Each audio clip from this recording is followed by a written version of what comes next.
Kittieba, diretturi tal-films, awturi u artisti ħallew fil-għama rigward fondi għal-films Maltin waqt li l-Ministru tifoka biss fuq kemm ser iġib atturi ta' Hollywood billi ħalsilhom 40% tal-paga. Tanqalu Peter Aġus f'kummenti lil Net News wara li l-Gvern baqa' ma allokax il-flus imwieda għal dan is-settur. Suppost il-budget previst tal-2022 ta' 600,000 euro għal-films lokali, iżda dan il-fond għadu ma ntużax għax qatt ma ħarġu l-kuls.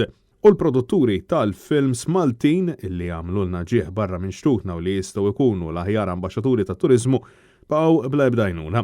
Da minkejja l-wedi qabel l-elezzjoni li l-Gvern ser iżid il-fondi minn 600,000 euro għal 2 miljuni.